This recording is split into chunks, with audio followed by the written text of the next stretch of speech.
Welcome to In the Cage MMA Radio, segment 2 of the show today. I'm Vince Ferrara, and we're doing, as you're hearing us on the air, we're doing a little video conferencing at the same time and recording the show via video. So for those of you that are along with us, we are rejoined by Tim Loy, co-host, matchmaker for Valor Fighting Challenge, and then also Eric Turner joins us as president of Valor Fighting Challenge and the head trainer at KMAA, and like Tim, super guy as well. Gentlemen, how we doing? Hey, we're socially distanced still. Eric, how you doing? Thanks for joining us. You're going to hang out with us throughout the show, right? I'm pretty pumped. Yeah, I'm really excited. Thanks so much for having me on. So yeah, like Tim and like you, we're trying to do the social distancing thing, and well, it's working, I guess. Yeah, no doubt. I'm going to get your perspective on just how a president of an organization in MMA and a gym owner and husband and all these things, how you're able to balance all those together and dealing with national organizations as well. So we'll get your thoughts and perspectives on all those different things. And obviously a lot of news in the KMAA world, in the MMA world, and then specifically at KMAA with a lot going on that we will get into as well. First, we want to remind you that you can touch base with us via social media all the time on Twitter at Vince Sports. Tim is at TZ Loy, and then Tim is a little bit more on the Facebook avenue, so you can contact him there at just look for Tim Loy or Valor Fighting Challenge and send us a question, comments, feedback on the show as well. We really appreciate that. Real quick, Tim, how's this period of time been for you in dealing with the social distancing and everything from your standpoint? Obviously, you don't have matches to put together with our current circumstances. It's hectic, to say the least, man. There's a lot of moving parts, especially, with this thing kind of plopping down right in the middle of two events for us.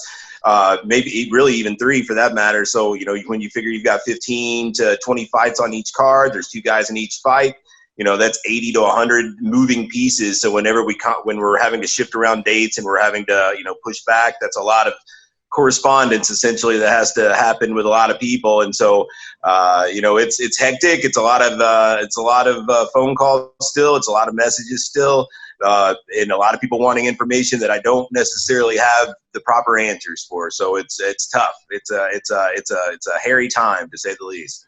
Eric, what about you, just from KMAA overall, and then you and your family as well? How are you guys dealing with this right now? I mean, it's tough. It's super duper tough. We have KMA as a business, we have Valor as a business, we have a couple other businesses, and we still have payroll on those businesses that we still have to meet. We're still trying to make that happen. And today we announced that we're not accepting any payments from anybody for the month of April, and we turned down a lot of payments for the month of March. So, it's been exciting for everybody. People lose jobs and people get laid off, they get furloughed and all that stuff. So, Taylor runs our nonprofit, and we have a couple other businesses. So it's been super duper duper exciting. But we have a lot of faith that it's going to work out the way it's supposed to, and our faith is really kind of foundational to the way we act and live. So we just believe it's going to get better.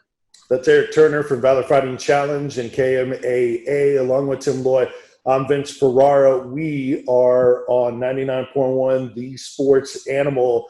We appreciate you joining us each Wednesday night from 8 until 9, and then, of course, your podcast afterwards. You can find that on iTunes/Apple, on Google, anywhere you have your podcast. We'll put that podcast up shortly after our show airs tonight. And then you can always find the archives as well on our show page at 991thesportsanimal.com. Just go to that shows tab, and you can find us there and read up on Tim and myself. And we're joined by Eric Turner. So, Tim, real quick, let's get your thoughts on our first segment. We had an interview with Mark Laws, told some awesome stories like only he can with his unique perspective, being right in the middle of things. What'd you think of Mark Laws' visit with us recently? Mark's always a fun guy to have. We're fortunate at Valor to have him, really, because most organizations have, the big top organizations generally have like several cut men, 5, 6, 7, 8 cut men there on site.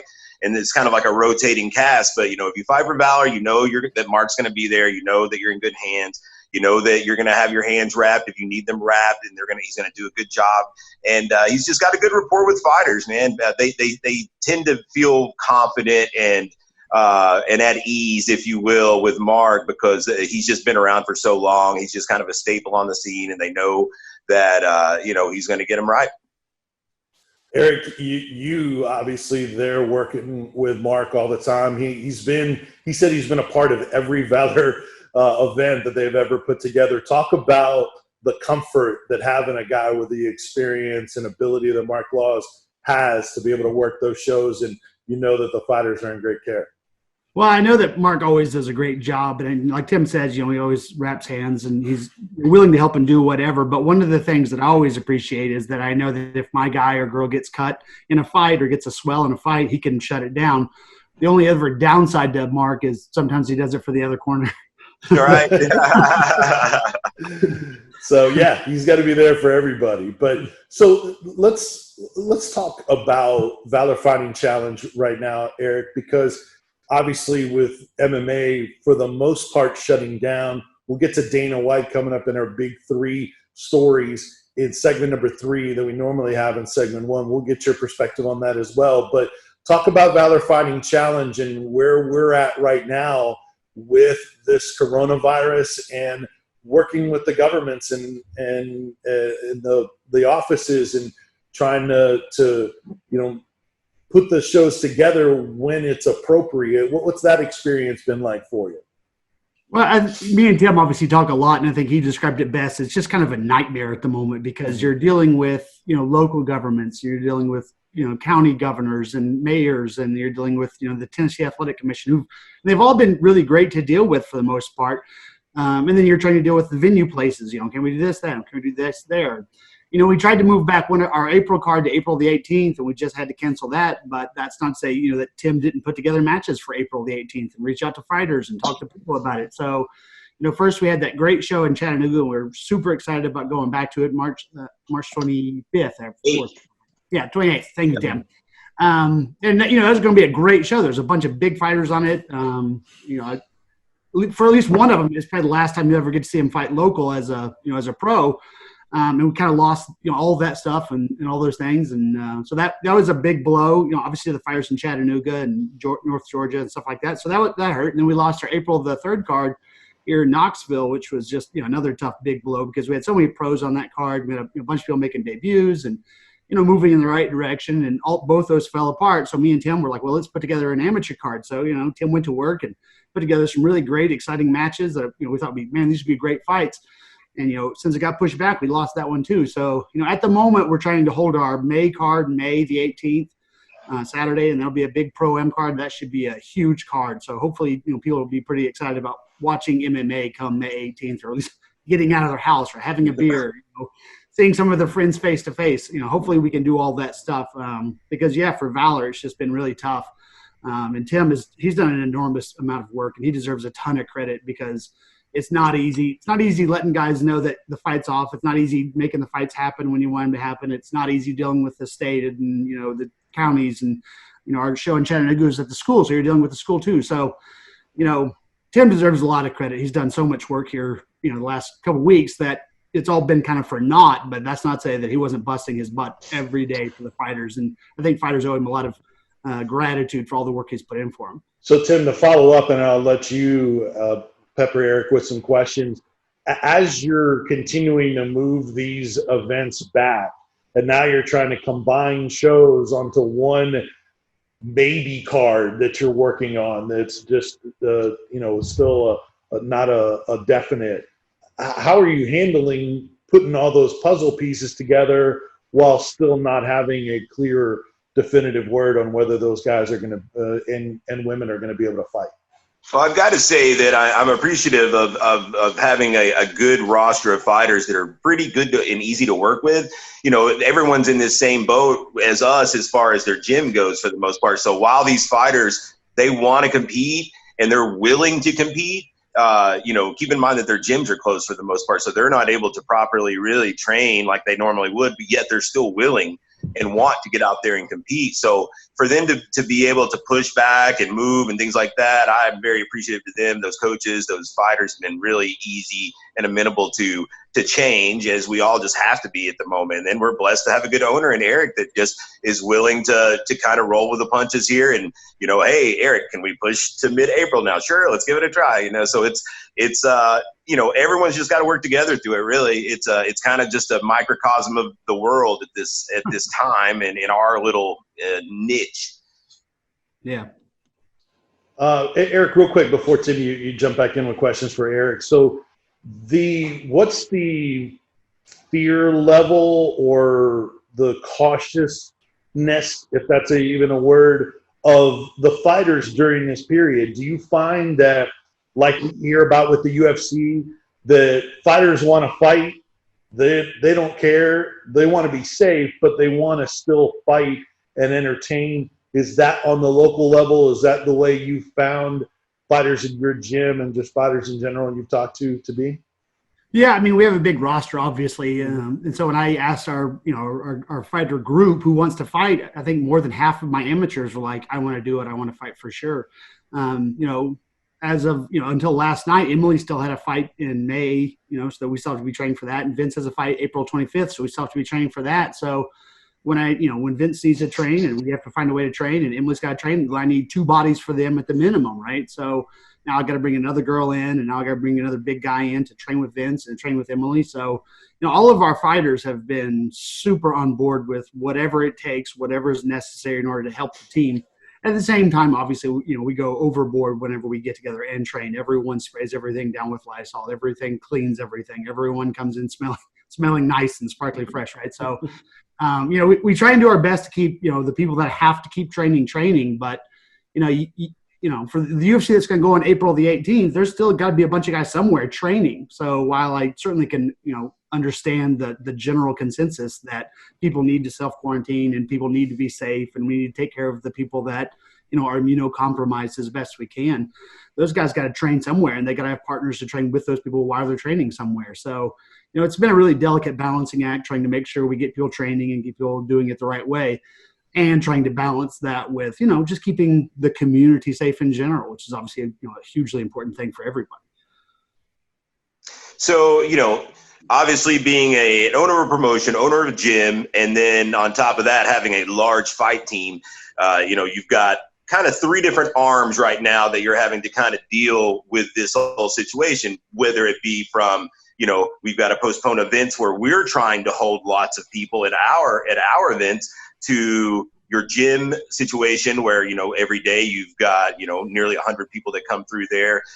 Then you're having to work the logistics of that out. And then your fight team, who has multiple different arms going out to UFC, Bellator, locally at Valor, M1, different event closures. What would you say has been the most challenging of that little trio of hell? Probably, I'm not sure I could rank them. They're all challenging, and you hit it 100% on the head when you said that it's just really difficult right now.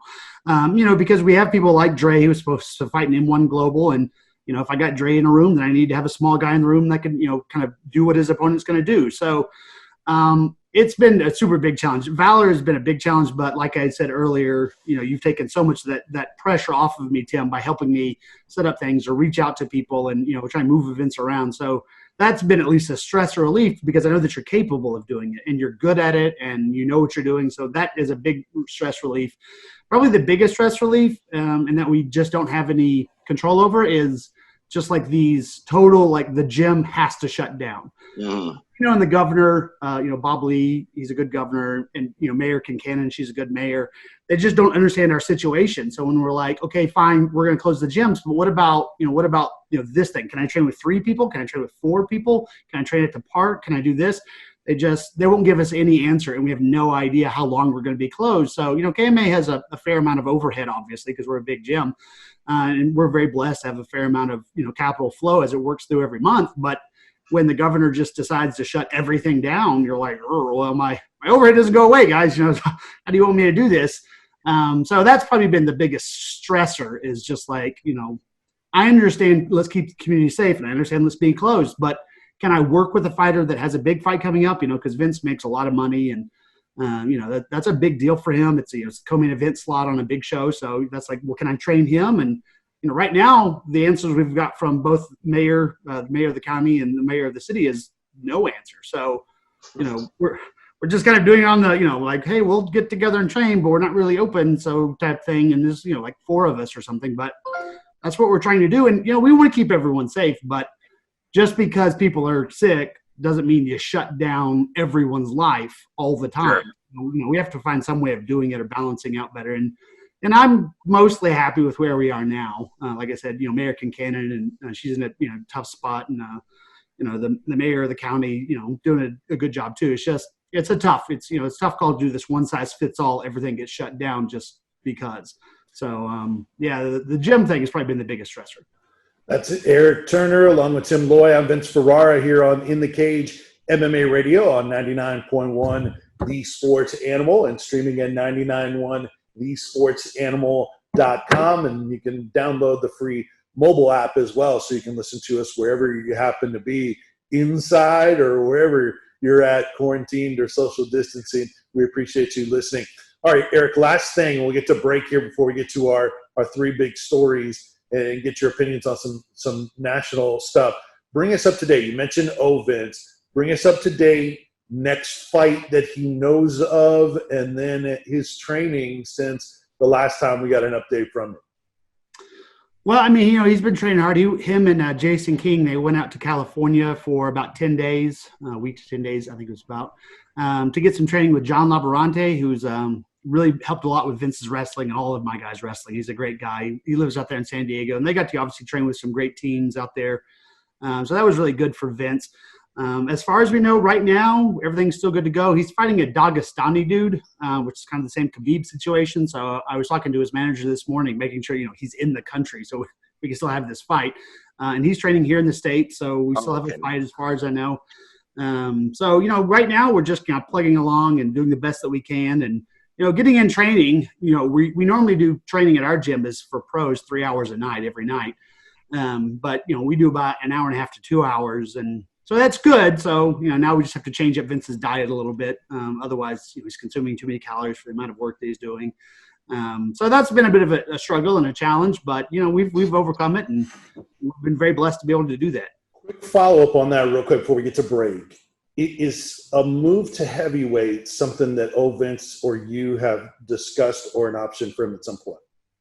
We've talked about it a fair amount this fight camp. As Vince gets older, as we all do, right, our bodies don't respond the same way. So, Vince does train a lot, and just a normal day of training for him is probably somewhere between 4,000 to 6,000 calories a day.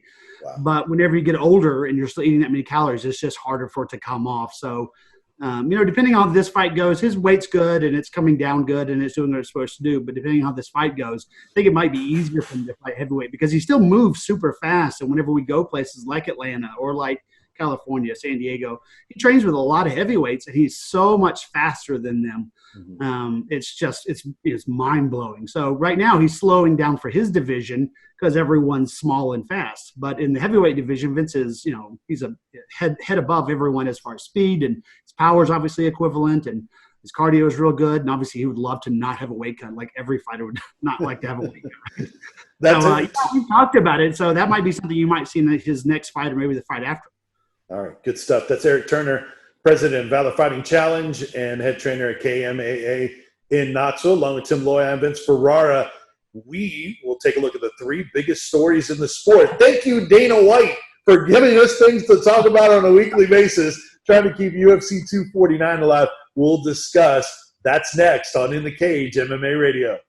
Welcome back to In the Cage MMA Radio on 99.1 The Sports Animal each Wednesday night from 8 until 9. I'm Vince Ferrara alongside Tim Loy and Eric Turner. Tim Loy, matchmaker for Valor Fighting Challenge. Eric Turner, he is the president of Valor Fighting Challenge and the head trainer at KMAA, such a great camp in the area. And we'll talk more about KMAA and what Eric's got going on there with a great Southeast Regional promotion and Valor Fighting Challenge coming up. But it's time for our 3 biggest stories in the sport. Normally we do it in the first segment, but earlier in the show you heard from Cup man Mark Laws. Last segment we visited with Eric Turner and get a unique perspective on running an organization in all the fighters and dealing with this pandemic that everyone is dealing with now. And then normally in this segment, we would preview the next event. Well, we'll kind of do that because it's it's UFC's 249 show that's still out there with Dana White. But now the main event has been changed again as Khabib Nurmagomedov can't leave Russia. Eric kind of mentioned a similar situation. So that fight with Tony Ferguson is off for the 5th time, guys. Tim, start with you. What do you think about this huge news that has to have devastated Dana White? I'm actually surprised. Like, there was all the talk and the lead up that, this fight's cursed and, it's just not going to happen. And I was like, no, they're going to make this thing happen. They're like, Dana, by hook or by crook, knows that this has got to happen. He's going to make it happen.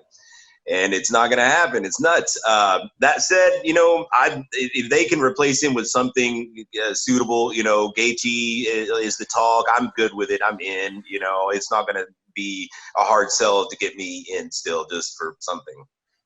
Eric, what do you think? Yeah, I'm in the same boat with Tim. I just can't believe this fight's not happening. And I was looking forward to it so much, as every MMA fan in the world is, right? This is a huge fight, and it has to happen. So I was just super bummed that it fell apart. And, I'm excited to watch Gaethje. Gaethje doesn't know how to have a boring fight, so you put him in there with Tony, and you're going to get a war, and someone's definitely getting knocked out. So that would be an awesome fight to watch. Yeah, Gaethje is ranked 4th in the division rankings, and, he's been offered up to Ferguson.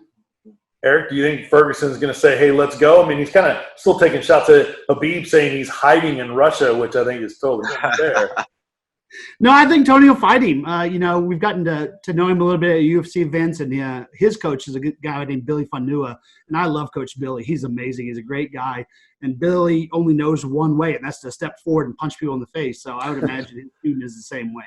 So, Tim, it looks like they're focusing on U.S. venues right now, because obviously these travel issues have really sent things sideways when it looked like it was going the direction of outside of the U.S. Now they're focusing on contacting fighters within the U.S., maybe, an Indian reservation, something like that. What do you think about this secret venue that Dana White doesn't want to give up? Well, last week we were talking that Dubai was kind of the front runner, and now it seems like that's not going to be the case, as all the travel out of UAE is suspended, so it won't be Dubai. As far as the United States venue, I've read that there's 4 or 5 in the running, and they're talking to Florida pretty heavily because there was a show in Florida, Combat Night in Jacksonville, I want to say, like 2 weeks ago, and they did a closed venue. They just did broadcast only, and the Florida Commission they ran with it, and they pulled it off. And so it shows that they are at least agreeable to trying to pull something like this off. And I would guess they're the front runner right now, unless a reservation type situation pops up. But it's really just a perfect example of how fluid everything is still. The UFC still doesn't have a set venue for a show in a couple of weeks. And that is, again, a microcosm of what we're working with everywhere, and that things just change so quickly. Yeah, Dustin Poirier, he said, hey, I'll fight Tony. He's actually ranked higher than Masvidal is in the rankings, than higher than Gaethje is. Masvidal's jumped in and he said, hey, I'll offer my services. I'll fight. I guess he wants to maybe do an Usman fight. Eric, do you think that Dana White is being reckless at all in trying to put this together? He's really defended himself publicly and saying, hey, we always take all precautions in trying to make sure that our fighters are healthy even before COVID-19. What do you think about him being so adamant to try to put this show together even without fans? Well, we got an email from Donna. She does liaison for the athletes. We got this email probably 3 weeks ago, and they had this very enhanced COVID-19 process for all athletes, all corners, anyone that's going to be anywhere in your venue. Like as soon as you get there, as soon as you get to the UFC, you always do your check-in stuff. You fill out paperwork and sign posters and stuff. But now it includes like a temperature check that every day. So every day you have to come down and check your temperature. All your corner people that are going to be there have to check their temperature. You have to do some other tests they have. So they're doing everything they can to keep their athletes as safe as possible. And then if only their athletes are around, their other athletes, then they're, doing that too. So, they're clearly doing some really enhanced stuff for their athletes to make sure they're as safe as possible. And then obviously all of the people that work with UFC, they're also on the same boat of doing these enhanced things too. So I just feel like they're doing the best that they can to keep people as safe as possible and, keep their business alive. Because I'm sure, they have contracts with people and they got to put on shows and they got to do things. So, just because, there's this sickness and it's a big sickness and it's a real problem doesn't mean that everyone can shut down everything at the same time. So I think the UFC is trying to be as responsible as possible. So they're doing a good job. So, Tim, as far as Habib and Ferguson, is this something that you think will try to revisit maybe later in the year? Because Habib doesn't fight in the summer for religious reasons. So, it's not like they can just push it back a month and say, hey, we'll just wait then. It could be a while before they even try. What do you think about the future of that potential fight that everyone wants to see? I think if it doesn't happen this time, the odds of it happening decrease. Just period. I'm not saying it won't happen, but I'm not going to get my hopes up anymore. Not to mention, like, what happens if Gaethje just comes in here and knocks out Ferguson? Right.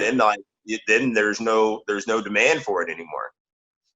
Yeah, for sure. So that is the big story. UFC 249 continue to move forward. It is interesting. I don't know if you guys saw it, but Dana White kind of poking fun at himself in a tweet. He put a GIF saying, the tweet said, Dana White trying to put together UFC 249 and had this woman putting her leg through a bench and then bending her leg all like Gumby.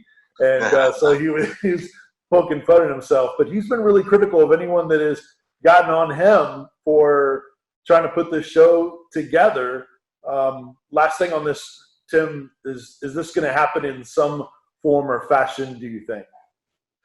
I still have faith that they're going to pull it off. I feel like the UFC machine is a powerful machine, and so they've canceled these other shows in the lead up. The machine has a month essentially to focus on this one event for the most part and pull it off. I feel like Dana was very adamant that he was going to go forward with the other shows that got canceled. So once those got canceled, it was a little bit of egg in his face to a degree.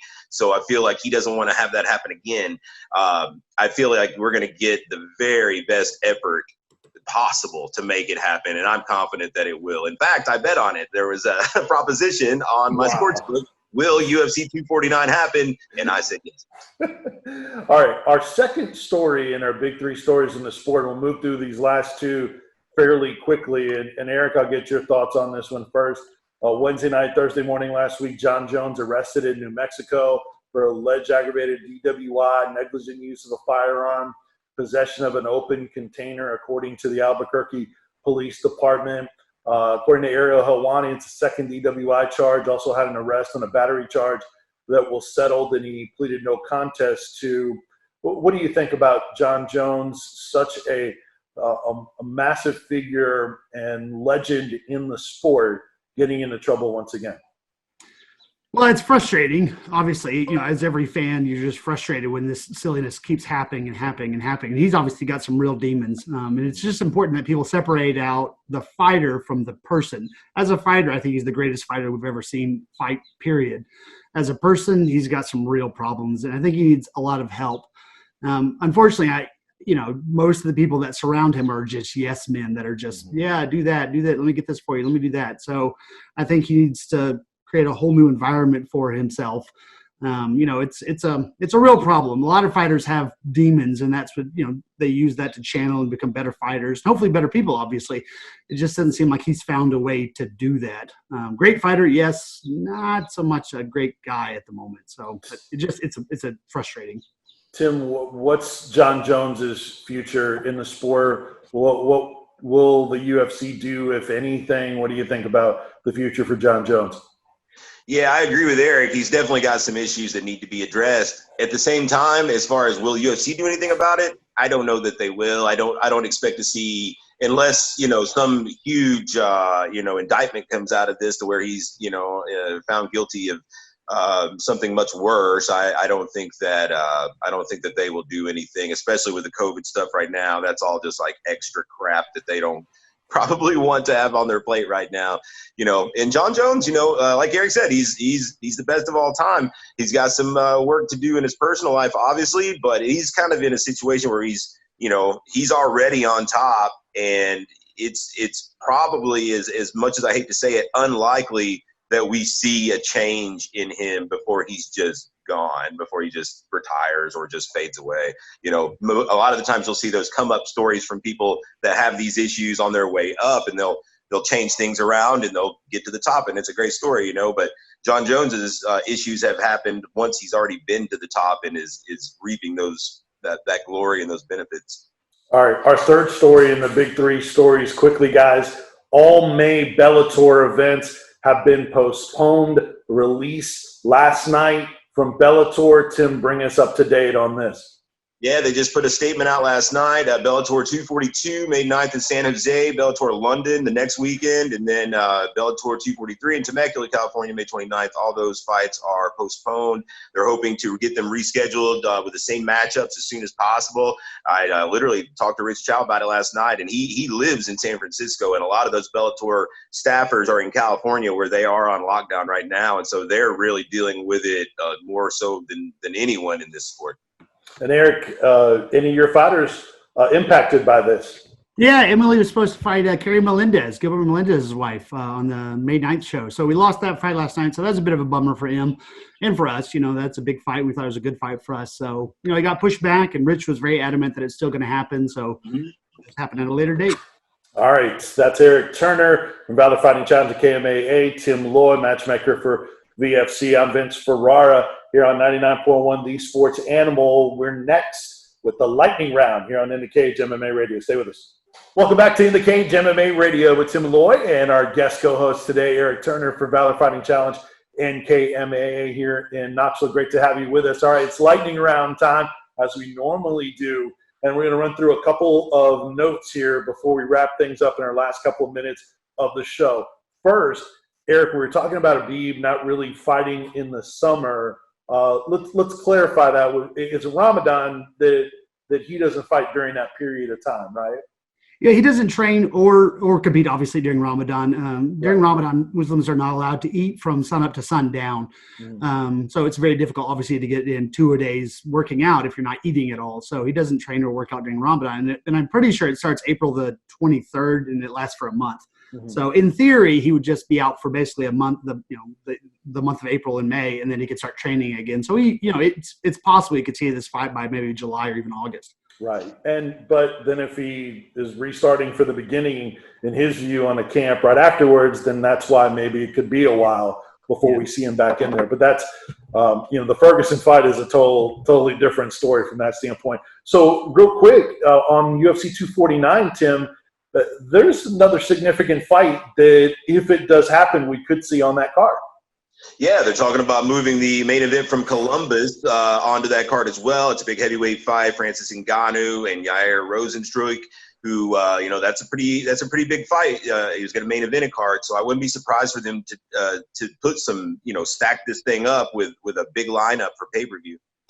Submission Underground 12. We actually had a fight sport that happened this past weekend. It happened in an empty arena in Oregon, and they basically really limited the personnel in there and took even greater precautions. Only one camera. There was only one commentator, which is Chael Sonnen with his organization. No corner men or women. I mean, everybody was covered up. What would you think of the way they put that show together? It was kind of a surreal broadcast, to tell you the truth, but I was excited for it because it was just something at this point. Chael has been very adamant that was going to happen, and, they've got Fight Pass behind them, which makes it a lot easier for them to pull something like that off when you've got, content rights fees coming in and you don't depend on a live gate. All right, so nothing in April. Now shows are getting, nothing in April other than the UFC if it does happen. Nothing for Bellator in May, and then we'll see where the sport goes, but we'll keep tabs on it because this is such a fluid situation, and we'll see on Valor Fighting Challenge. So Eric, you guys at KMAA, what do you guys got going on for those that can't come into the gym normally for everybody? Well, we have classes for everybody on our KMA Facebook page. If you just look up Knoxville Martial Arts Academy and you want to take up to 6 classes a day, we'll make sure you're ready. We do kids classes, kids jiu-jitsu, adult jiu-jitsu, adult kickboxing, adult MMA. And they're all for free for everybody. Since we can't be in the gym, we want to make sure we reach out not to just the people that are in our members of our studio, but to the community in general. Because everyone's in the same boat. We're all trying to get through this together, and that's the only way we will get through it. So we really thought it would be better than just offering it to our members, but to offer it to everybody, because everyone's got kids in house, and I'm sure they're going stir crazy. So log on to Facebook and have them do 2 workouts that burn some of that energy off. Awesome. Well, Eric, great to have you with us as our guest here today. Sorry we couldn't do it in studio, but we're practicing social distancing. Awesome what you're doing for the community and helping everybody out. And we look forward to seeing you at a VFC show and get you back on the show here real soon. Fantastic. Thanks so much, Vince. Thanks, Tim. All right. Thank you, Tim. Awesome job, sir. You stay safe over there. We'll do it next week. Likewise. All right. Next week, we'll give you updates on what's going on in the sport of MMA, both nationally, regionally, and locally as well. We'll have a couple of guests that will join us on the show, and we will start our division analysis in the UFC as well. That'll do it for this week's In the Cage MMA Radio, each Wednesday night from 8 until 9. I'm Vince Ferrara. Have a great night. We'll talk to you next week here on 99.1, The Sports Animal. See ya.